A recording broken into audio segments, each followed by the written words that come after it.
Welcome to the Orecast, where we dive deep into what makes you truly awesome. I'm your host, Dorchester Koning, founder of Awe Academy.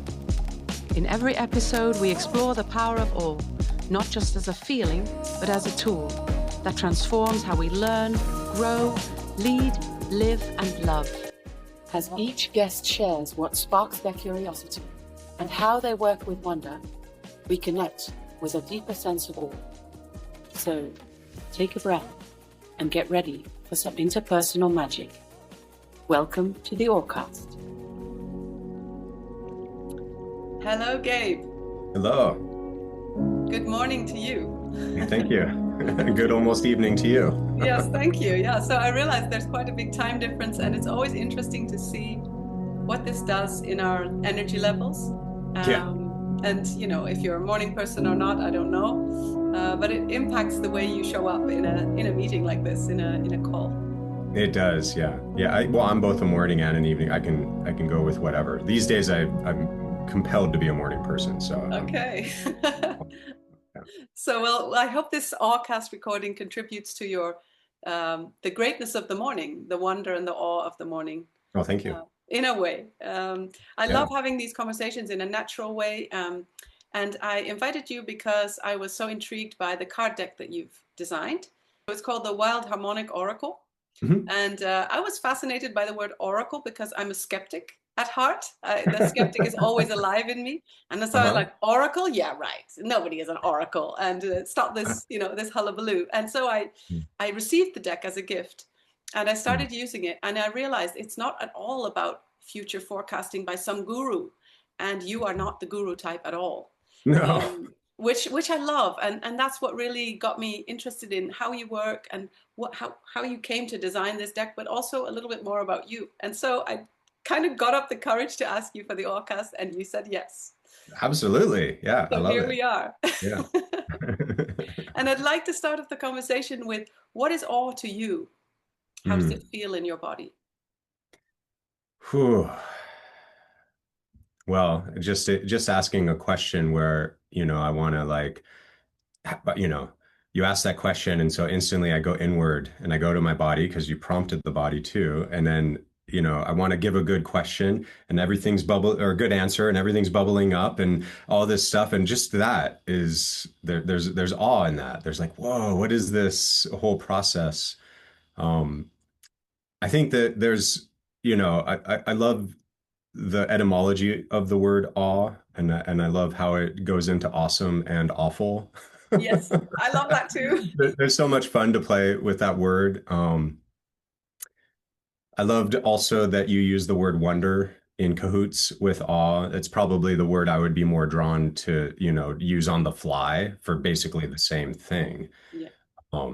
And for me, where it really lands in my body is in an old Castaneda quote, making it my own. The art of the path is to balance the fear of being alive with the wonder of being alive. Yes. Yeah.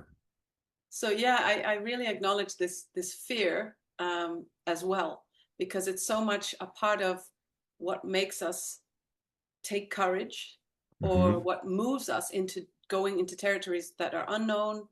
And then at the same time, the curiosity, or maybe the wondering about something, will also move us forward. So I love that you mentioned those two sides, or there are multiple sides, of course, but you need both in your hands to make that step forward into the future, basically, into each new future, each new moment. Yeah, I think they're essential components, not necessarily initially like when someone finds the spiritual path or finds, sort of a life coach version of bettering their life. They're more at odds with each other, and it's more of a chess game. But as we get deeper into sort of our own personal alchemy, we're realizing more and more that the fear isn't just a teacher in the sense of, oh, okay, I'll deal with the fear. Thanks for teaching me fear, but is actually pointing directly at where we want to be within ourselves. It is the most sincere, authentic communication we could ever hope for. And there's something, again, it's like the maturation of the alchemist. You know, it's not it's not an opening move by Yeah. any means, but that's my feeling where it goes is that it's these another alchemical term, a sacred marriage, right? It's this Mm, marriage of opposites. yeah. We don't do it begrudgingly. We do it because we see, oh, this is meant to be. Yeah. Yeah.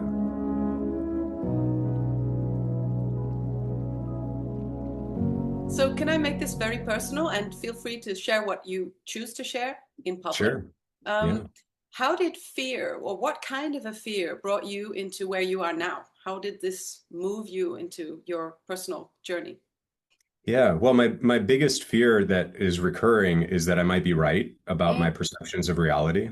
Not so much like right, like in the sense of like, I think this is how it should be and I'm right, but in the sense of like, oh, wait, it was in my late teens, it became terrifying to me because it really seemed apparent that, for lack of better words, magic was real. Not in the sense of like, unicorns and stuff. That might be real too, and I'm all who for it. knows? But yeah, but in the sense of non-ordinary realities and the altering of perception and how that isn't just derangement, it's dearrangement, and it Yes. dearranges our sort of assembling of a reality, and that there are alternative components Mm, that for the most part are not skillfully integrated by most people when they come about, like non-ordinary experiences. We put them in boxes called religions and spiritual paths and shamanism and all these different things. And there's this, all, putting them in boxes is helpful to mitigate the overwhelmingness of them all.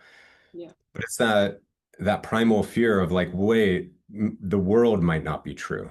Ah, so this really scared you as a teenager, like the Yeah, way it I still see it things still now. does. There's layers of it. Like I come to yet another layer and another layer where I have to make the choice within myself to basically with my actions. Yeah. I mean, they're going to, act in collaboration with what appears to Hmm. be actually true, even Hmm. though most people around me are at most giving a sort of nod to it, like, oh yeah, shamanism's good. Yeah, you can heal, things Yeah. like that. But am I going to actually live it? Am I going to turn towards it? And there's a strange uncertainty in that. It's a non-ordinary uncertainty that I come to in that from Mm. time to time, where it requires it's like a real leap of faith, an investment in, um, I think of the Mad Hatter. We're all quite mad here. Yes. It's like, well, here we go. Yes. Yeah. Go So with this too. basically, you're suspending any um, rational approach or proof of the matter. You're taking what you encounter as a possibility of truth, or of Yeah. something that is also there. Yeah, there's a number of I can refer to people that quotes, so to speak, and teachers that have inspired me to create this. It's not neutrality. I would call it empowered neutrality. It's neutrality in the sense of an advanced martial artist. They have neutrality in that you can't get at them. They can just stand wherever they want. They can, Right. yeah, they're neutral until they want to act. You can't make them do something, kind of a Yeah. thing. So that's what I aspire to, that kind of psychic neutrality or psychological neutrality in that way, Mhm. not neutral in the sense of I don't care, whatever. Right.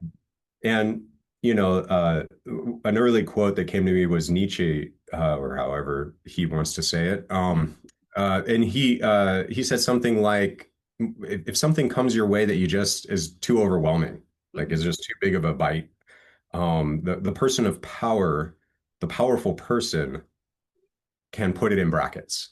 So you don't have to let it overwhelm you or dismiss it. I'll just put that in brackets over Mm. here. So Yeah. for me, there have been these pieces of experience that I've been digesting for Mhm. decades, Mhm. and they yield quite a bit of nutrition if you break them down slowly, right? And another element of how to then go about life with that in mind comes from, hello, kitty over there. Yeah, she always Uh, likes to join these conversations. yeah. And mine's knocked out. She's not a morning cat.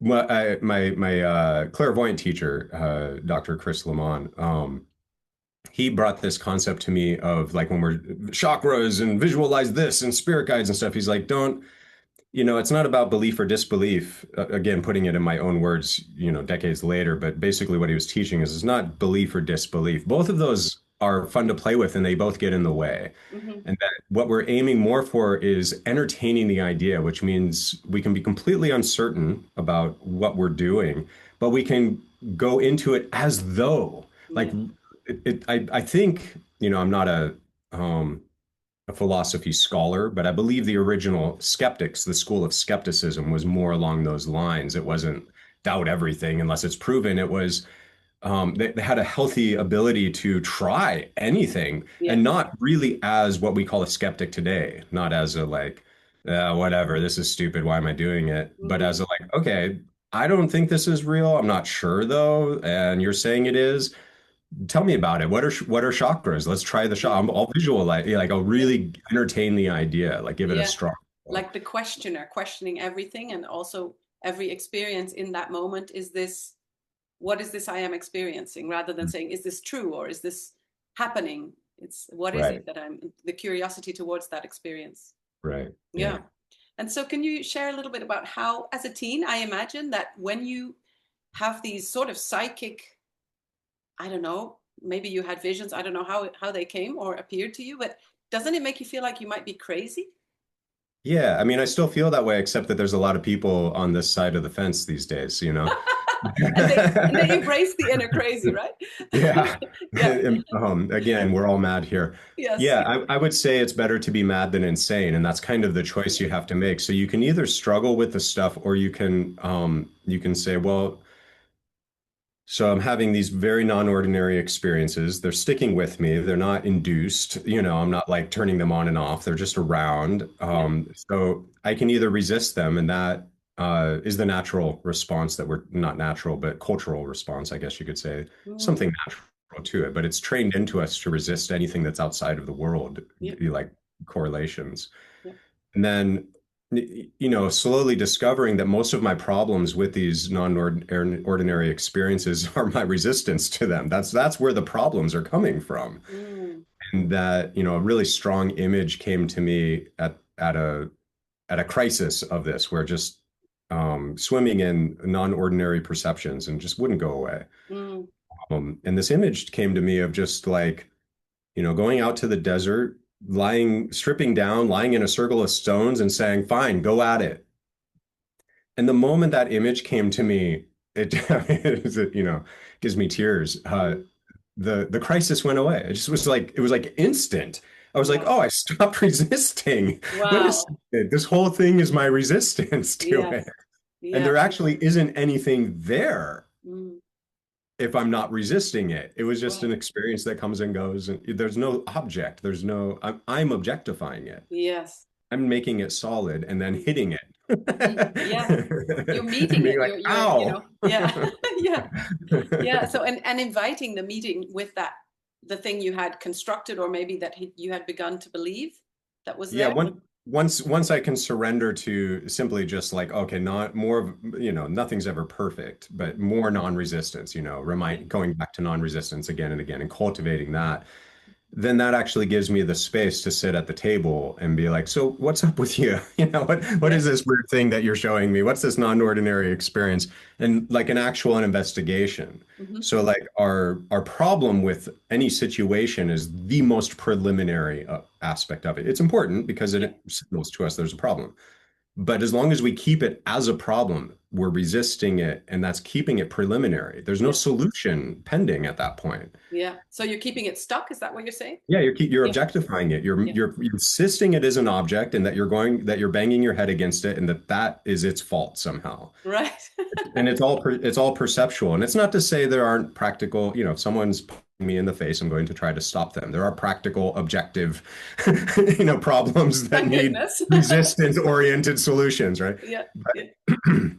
yeah, So would you say you believe in a God or a higher power? I believe in a throughout power. I Okay. believe that there are, it's important to be in touch. It's as important to be in touch with higher intelligence as it is to be in touch with deeper intelligence. Hmm. And, you know, that this might be the, you know, the anarchist punk rock skateboarder in me from my teens Still there. that's talking. But I used to say the question, is there a God, is the dumbest question, because all it brings up is this conversation that has nothing to do with direct experience. I Mm, think that we don't need to ask a question about our direct experience. Our mm, direct experience is inherently strange and magical and weird in that if we alter our perception of it, it alters. And mhm, it may not be instant, but slowly over time, we see it change. Like there's all these visceral, direct experiences that we can inquire into mhm. just through our actions. You know, we might use our mind to sort of, orient to what we're doing, but essentially it's through our actions that we see the results. Yeah. And so I used to say, you know, it's a silly question to ask, is there a God? Because it brings up a question that doesn't need to exist. Yeah. We don't need an answer to that question. We have life. Yeah. Yes. There's enough And to research there, in life yeah, itself. and it's far more, people will go, oh, so you're, just a materialist. I'm like, no, there's no such thing as material. That material is a state of energy. There's no thing Mhm, called material. We mhm, can't grab a material. It's a mm. state of energy. And so that's super weird. And what do we do with that? Yes. Like, Yes. So how has this way of seeing the world um, changed you or shaped you, I should say? Well, I think I have anachronisms. So, for me, it turns me into what I consider was likely what a wizard would be, Hmm. I live in North America, so it might be more considered what a sorcerer kind of thing might be in this locale. But it just turns you into someone who is aware of perceptions, aware of the lenses of perception. Hmm. And that puts you in a precarious position because then it's very clear that everything is about relationship and Yeah. that at least half of every relationship is choice, Yeah. right? And it might be 51% because as soon as we make a choice, that alters the relationship, which can then elicit a different response from the other 49%. And then they add their 51%. And, I like to say shamanism is all relationship. Yes. And ultimately, all relationship is perception. Yeah. So how does that then impact your relationships with other humans? Oh, it's Because super weird. yeah, Yeah, I can imagine it's that they might yeah, really misunderstand your maybe intentions or also the way you think, because it is a different way and it has a yeah, different language. There's some wordsmithing there that I love. yeah, There's a lot of background that you also use, like from the chakra field, from the um, I don't know, Taoist view, I believe. But there are so many influences. So I'm wondering, like, yeah. how do you tie this into relationships with people, and how does that affect your relationships with important people to you?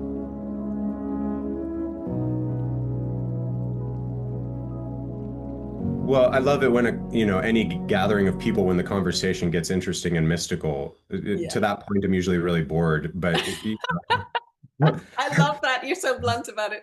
yeah.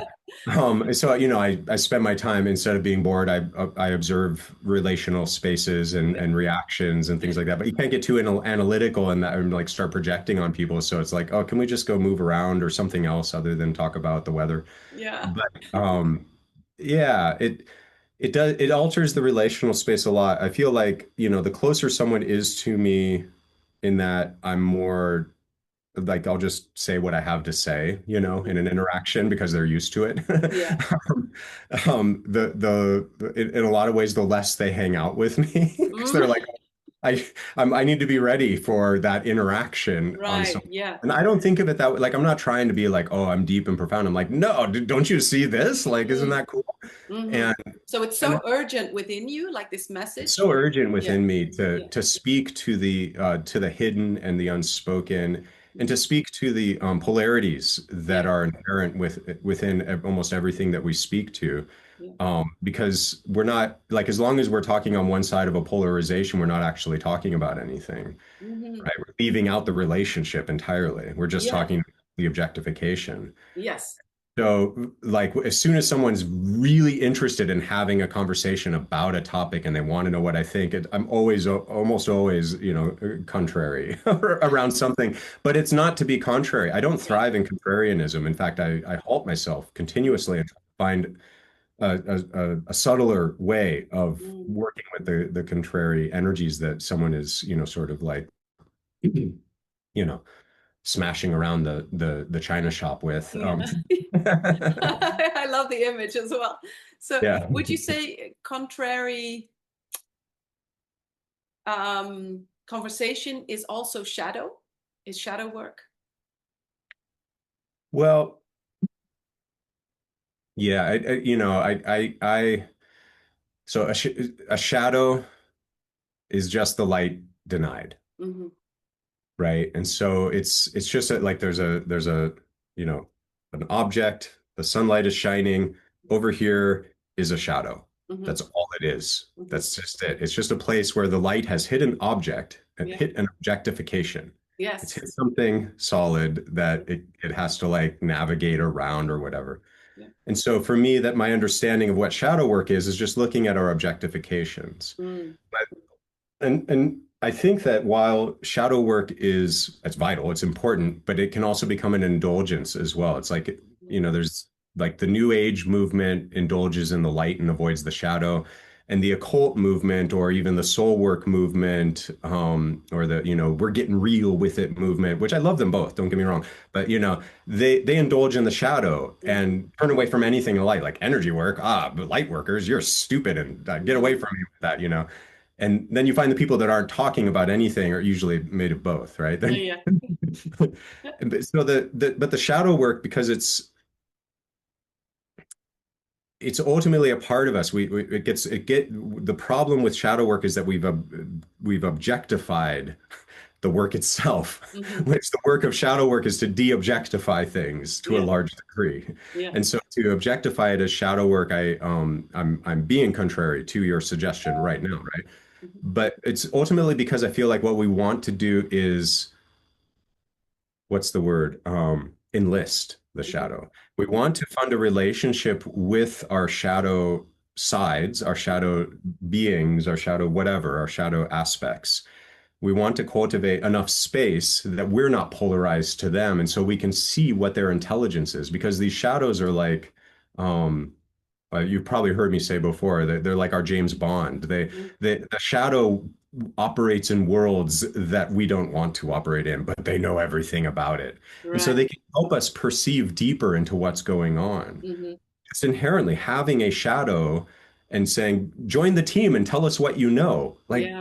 that is, like, to me, that's what shadow work is doing the work to get comfortable enough with Mm. shadows that we're like, wait, you're on the team. You're our secret agent. Yeah. You're Yeah. an intelligence expert Yeah. for what's going on down in the roots and the worms in the soil and everything like that. So it's kind of like, because in your deck, the guidebook, it says, well, if you want to keep it light, just leave out the shadow cards, the ones with the black rim.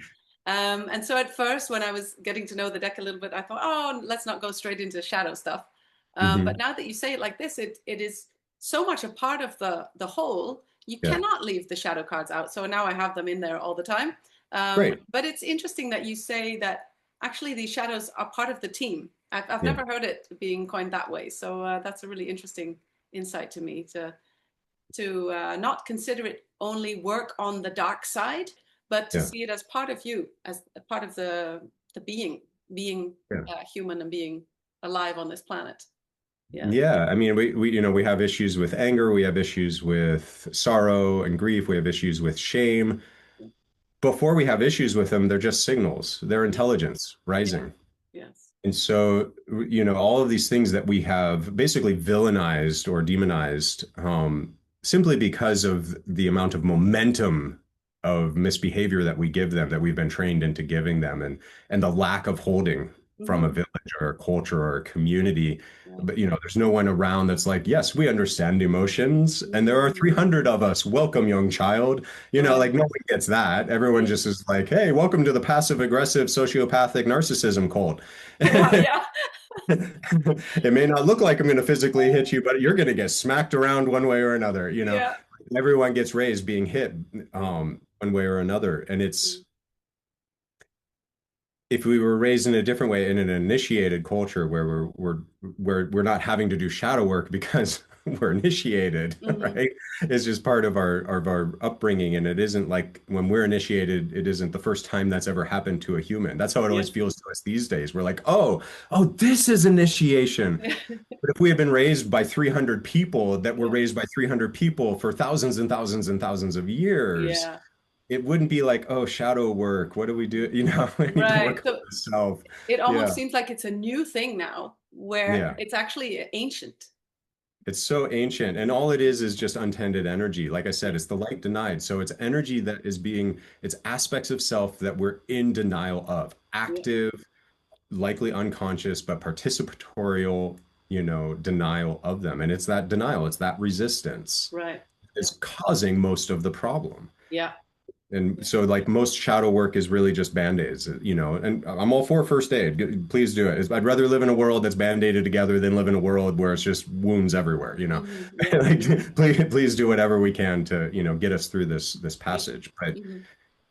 yeah, ultimately, I don't think that, most of the modalities all have this seed of indulgence in them, Hmm. which is good, gets them in the door, Yep. signs them up for the workshop, right? But Right. they're Yeah. also Yeah. something we really have to watch out for as we proceed. Yeah. I think that's a really good thing to be aware of alongside the desire to grow or the desire to self-develop, because there's Yeah, always this self-improvement thing going on. Let's be more beautiful, more fit, more right, outwardly performing. And right. there's also a way to self-improve the inner life, so there's always Yeah, this kind of achieving going on.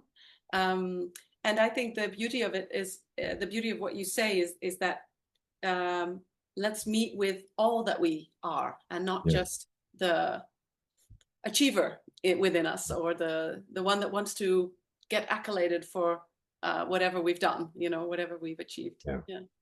So in your life, when you say village, did you experience this as a young person, that there was a community around you to support your learning as a psychic, or your learning as a young person?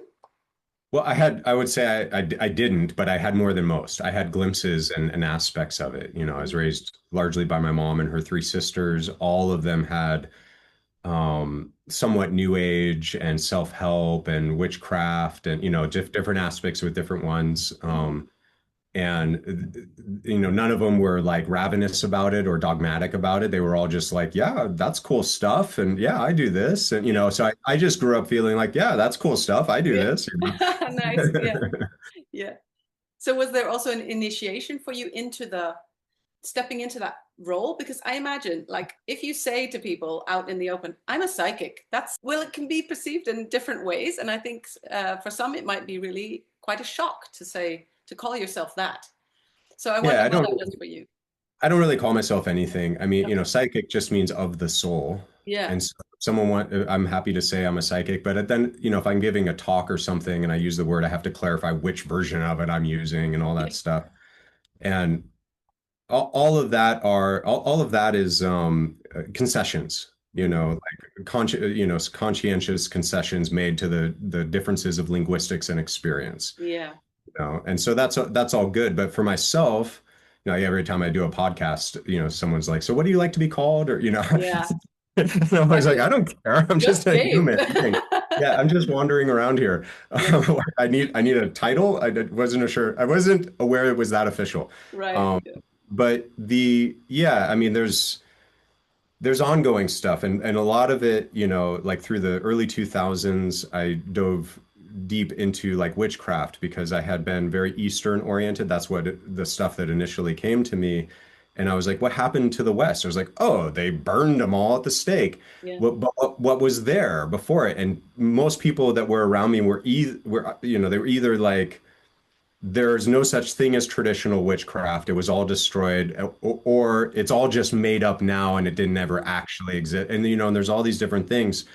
And I just wanted to understand what the Western practices looked Mm. like. Hmm. Because once I could see that, then I could see their corollaries in Eastern practices, and then I could see the missing pieces of the Western body of lore based on like largely based on like Vajrayana and Bon shamanism of Tibet because it's one of the most intact, like fully fleshed out in every direction they possibly can Mm, of inquiry systems, right? It's mhm, like a true magical system of ancient lore. And so I looked a lot at the witchcraft stuff because I felt like the biggest problem we were having in the West was our we had no spiritual dignity. mm. So religion comes in and wipes out our spiritual dignity, which is our elder traditions, right? Yeah. Our Yeah. ancient traditions, Yeah. and then tries to replace it with this, sort of like instant result of religion. Like, oh, didn't you know? And this is always like all this wordplay. Like, it's religion is so such sorcery, and I love so much of the lore within religion. Don't get me wrong, but there's also a great, sort of crisis that Yeah. is going because of that influence. Yeah.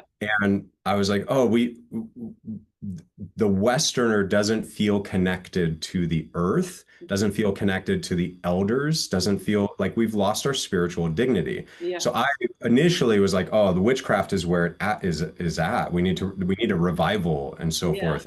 Sort So of like re-earth, because with witches I associate roots and yeah, soil and kind of yeah. the muddy stuff, All fire. the soul stuff, getting down Yeah. into the dirt of it. Yeah. Yeah.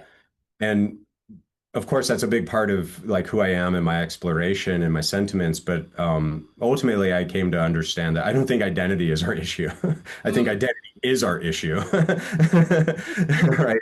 I think we're moving through identity, but we're moving past identity rather quickly with all of the non-dual understandings and so forth that are coming out. And Mm. so all of this is getting washed together, the Eastern stuff, the revival of the Western stuff and realizations of what it had, and then this non-duality, and then the religious stuff, like all of it's just in the cauldron, Mm. all of it's in there. Yeah. And it That, informs, or I can see it in the card deck. There's the yeah. elements, there's the chakras, but being named in the sense of dimensional, celestial, and so you've given them different names, I guess, then chakra purple, Hmm. chakra blue, etc. So, and then there's in there the writings that come with each card, which are also beautifully designed, by the way. Each card is Okay. a work of art. There's also reference to multiple practices from different cultures and traditions. So I Yeah. really love that you've put that all together, and it feels like such a rich way to look at whatever you're questioning in that moment. So the way I use the deck is I have a question, then I'll draw a card or a few cards and see what comes up in me based on what is written or what is shown on the card. Yeah. So it really is a beautiful way to just look at life in a more expansive way. Mm. So I Thank you. appreciate That's that you made awesome. it. Yeah. Yeah, and I Yeah. was also wondering, as an artist, you designed each and every card. Hmm. How does this come to you? Like, is that magic, or what happens when you Oh, design it things like was this? it was arm wrestling a lot of times. Yeah, it was a lot of struggle. I mean, it took me 10 to 15 years from the Yes, moment I said, "Oh, this could be a deck," to I have a deck in my hand. yes, yeah. Yeah. And really the last 5 years was where the art clicked. Mm. So the first half or more of that time was trying different art and angles and understandings, and I'd get 5 cards in. One time I got 18 cards in and was like, nope, this isn't the direction. And Ah, then it would wow. like vanish for, 6 months or a year, and then I'd get an inspiration to try again. Finally it clicked. Hmm. And yeah. When it clicked, it took about a year, and that's mostly all that I did. I was living on Maui in a cabin in the jungle, and I was Wow. just making this Focus, deck. full focus. Yeah, it was that kind of a thing. And yeah, there was some, there's tons of grace, but ultimately I had to just finish it. Ultimately, I was like really grumpy with the deck, and the Yeah. deck was, I'd have all these, I was having dreams, they were switching places and the order, and their names were just, like just endless, endless fun and play. Like looking back, it was a wonderful time. But at the time, I was like, come on, When is this going to be done? Yeah. Yeah.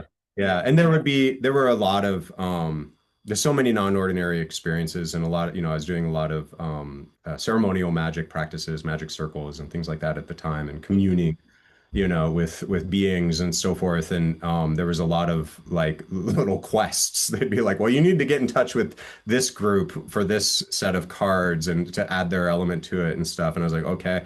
And I'd go get in touch with them and they'd be like, there's no way we're ever talking to you. Go away. You do not belong here, kind of a thing. Wow. Oh, And that's then tough. like a few days later, this other being would come in and be like, "Oh, you're having a problem. Let me go talk to him." And then they'd show up and be like, "All right, fine. We'll add our spice to the deck." So there was just, I was like, who am I, first of all, that I'm like getting like these weird, sort of relational spaces, but a lot of it had to do like sort of in like fairy tradition, had to do with like ancient pacts and calling forth like old agreements and stuff. And Yeah. no one's just like you call forth an old agreement and they're like, "Oh yes, of course." Their first response is like, "That isn't valid anymore. Go away. We don't want to do Yeah. anything with you." Yeah. Silly 21st century human. You're not interesting to us. Who do you think you are, kind of thing? Like you Yeah, have to there sort was a of. lot of attitude in the Mm, space of working on the cards, not necessarily from the cards themselves, but just around the creative process of it, wow. which I'm sure reflects my personality too. It's again just entertaining the idea. So I just Yeah. went on the journey of it, right? Not Yes. believing, disbelieving, just like, all right, this is what seems to want to happen creatively. Right. And I love how you say this wants to kind of come through you, right? It needs Yeah, the deck wants to be there.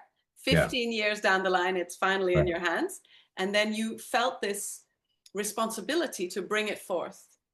And it kept coming to you, like it kept returning to you, even though you might have wanted to shove it aside because it wasn't, going as quickly or maybe as smoothly as you'd wanted.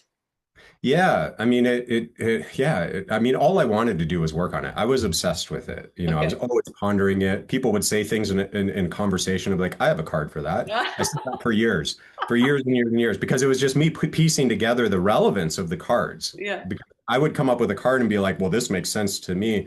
But the move I always try to make is to take whatever my direct experience is and then not completely depersonalize it. Like I use my words and my art and whatever, but try to universalize what I'm communicating about Mm. it, Yeah. right? Try to put it in more of a universal term. Of course, like I said, there's this wizard component to my whole incarnation, so I'm sure it's wrapped in riddles and riddles and riddles.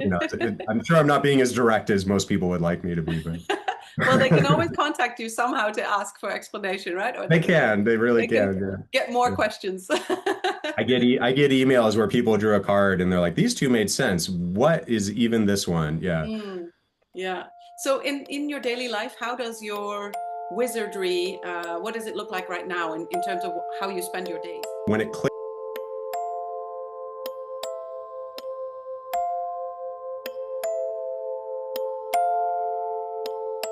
Well, I have a family, so most of my inquiry is shadow work of communication, the constant repair of having a 6-year-old and a partner, and it's that's really where my wizardry is very druidically inspired. Again, I'm not a traditionalist of anything, but I'm a deep delver into all, to Yes. try to understand what the currents and the threads are.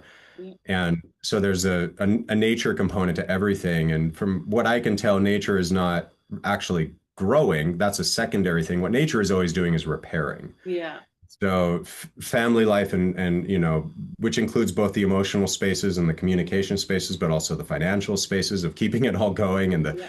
time and scheduling spaces of keeping it all going Yeah. and showing up with the right hoodie and snacks. And like, oh, Yes. that I was supposed to bring food for someone else. The sunscreen or whatever. Yeah. All of that is just a giant failure. It's just constantly something is falling astray and misapproached and all of that stuff. And so my wizardry has been to move towards repair. Mm, Always have that in mind as my ideal rather than getting it right. Of right. course, I do my best to like be in the moment, but what I find is that by moving it towards mentality towards like I'm okay with repair. In fact, I Mm, look forward to it because that's a time when we can both speak from experience yeah. rather than initially. Right. And by doing that, I find I need to get to repair less Mm, often. Like mm, I'm more present because I'm like, oh, I'm just, that's okay. If I yeah. do this wrong, then I'm Yeah. like, oh, how do I want to do it then if I'm not pressuring myself to do it right? Right. And more often than not, then I'm more in touch with like the intuitive flow, the wizard flow, the, whatever, kind Yeah. of magic of spontaneously saying something that, or really hearing someone, Yeah. that kind of magic that can only come about when we're dearranged from the Yeah. world. Yeah. Yeah, because I Yeah. think the spiritual work demands a sacred space and time set apart, and sometimes work on your own, like just being alone in a space. And having a family interferes. Just bottom line, it It's interferes a with that. straight up, like, yeah, it's like I can't treat it. I have to acknowledge this is a complete disruption of Gabe's path.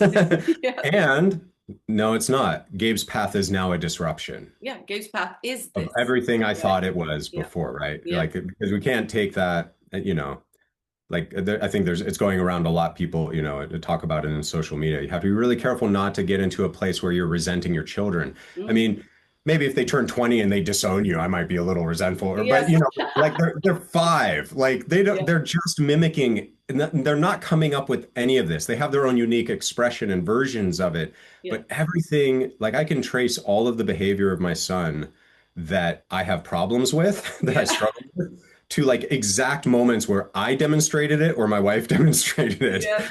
Like I can see it like, there's that. Yep, we It's do that. Okay. it's fascinating and quite confronting, like, oh, So wait, that's confronting. Yeah. literally what I said or how I behaved. And yeah, they're a Yeah. great mirror, these kids. They're profound mirrors. Yeah. And Yeah. I find so, I mean, I'm just really blessed with my child. I mean, he's a handful. He's a boy. He's climbing and falling and smashing. And how do we destroy this thing, Dad? And but within it all, like sometimes I'll be like asking him, like, so how did that experience at school make you feel? And he's just like, fine, whatever. I don't know, and I'll be like, oh. And then, he's not really he's not looking at it. And then he'll say, like, how come people do a thing like this and that and the other thing? And he'll like to ask this like really involved question about emotions and feelings and stuff like that. And I'm just like, oh my gosh, thank you so much. I Yeah. don't know that I'll get the answer right or whatever, but to be in, it's what's missing in our world where we don't have actual conversation.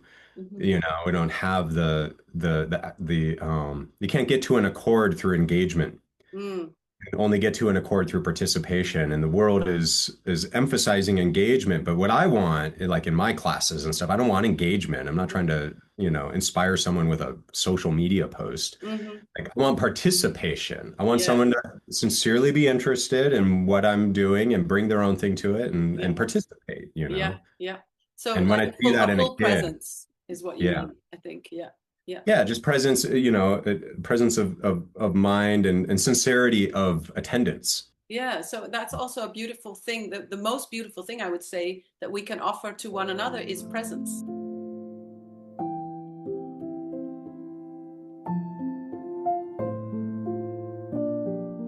Presence. Yeah. Because there's so much of this interaction that we have these days is very fleeting, like short messages on the apps, and there's lots of communication going on all at the same time, so it's very overwhelming. Yeah. And then just being present in the room, even without saying anything, can speak volumes. Like the body will say a lot and will signal a lot. And just Yeah. sharing space is already such a gift, I feel. So yeah, I love that you appreciate that as well. And Yeah, that I love that. you'd prefer the quality of the interaction over the quantity of people in the room. Yeah, absolutely. And it's, like the world of compliments or like touting each other's achievements or anything like that. Like, I mean, to some degree, I appreciate it if someone sincerely sees something, like if they see it, not just like, oh, I heard you achieve this, but like, whoa, I saw you did that, and that was cool to me because, like, I love that kind of stuff. But in general, to me, that I showed up Mhm. is me approving. Yeah. Like that's me saying, like to me, if someone shows up, that's the greatest compliment. Yeah. I don't need to hear what they have to say about what they think of me or anything like Yeah, that. yeah, They're here, and I take it that way too. Like I sometimes work on giving more compliments because it's like a social commerce, but that seems to like make life easier. it does. It helps you But be likable.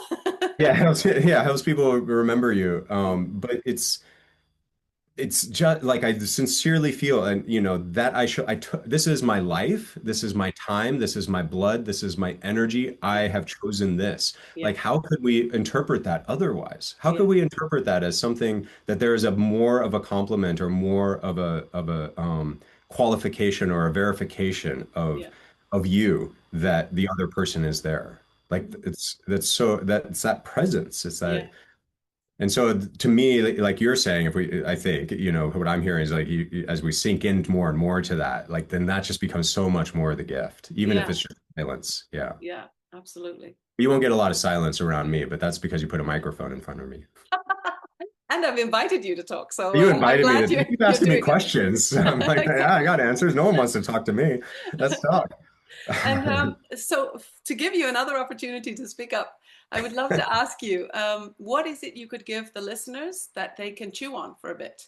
Something that has really inspired you, or something about your work that they could take on board for their lives as a little gift It's a little gift, or a big gift. big gift. Well, I love that, I got to say how I don't agree with the idea of shadow work, and yet I completely agree with it, and I think it's good stuff. And I would say that my favorite quote about shadow work comes from the dubious teacher David Data, who wrote a lot of man camp stuff, like here's how to be a real man. Oh, Um, right. Wow, yeah, that's yeah, scary. yeah, I know. He had a lot of, you know, take him or leave him. He was on that sort of edgy side of the tantric teachings, Mhm. right? And so there's a lot of ruthless truths. Mm, However, they get used by the practitioners and himself, I have no idea. But there are some really powerful truths that he encapsulated, and he basically said, "You will not love more until you love what you don't love." mm, And that to me is the ultimate power of, for lack of better words, the heart chakra. mhm. The heart chakra is the interdimensional crossing, and in my deck, it's called chaotic return. Yeah, The heart chakra card is called chaotic return, and everyone's like, "What?" Like, well, I mean, I'm not into chaos. I'm like, yeah, but that's what the heart can love too. The yes, heart can love anything. There has to. Nietzsche again said there has to be a little bit of chaos in anyone that wants to become a sun, yeah, wants to become a star or something like that. And yeah. it's that ability. We don't want to call it chaotic return. We want to call it unconditional love. I'm like, do you know what unconditional love is? That is embracing chaos. Mm, yes, that's the unconditionality part of it, right? Yeah, Yeah, that yeah, is an unconditional embrace of whatever is. yeah. So the basic formula there, what Data said, I think is so beautiful. You will not love more because we always want to feel more love. I want to feel more love. And the rule is you will not feel more love until you learn to love what you do not currently love. Mm. It's And so that is a simple. work in progress. It's a work in progress. It's meant to be completely fallible and imperfect, but it's very clearly the path forward. Yeah, great. That's a beautiful quote to close with. Yeah. You share meditations weekly on a platform. Could you share a little bit about that? Yeah, my YouTube channel is Sacred Earth Dream, which is the more expanded sort of teachings where I teach, I do guided meditations for like major astrological, like moons, new moons, full moons, and, meteor showers, guided meditations to work with the energy of them. As well as I'm putting out series of sort of like talk teachings. So I just completed publishing a 3-part course on sovereignty, which gets into the mythological lens of sovereignty and the practical, what is sovereignty? Like, what do we even mean by it? And I'm currently putting together a 5-part course on alchemy and then further courses as well. And so all of that's free and on my YouTube channel. Thank Yeah. you so much, Gabe. Yeah, you are very welcome.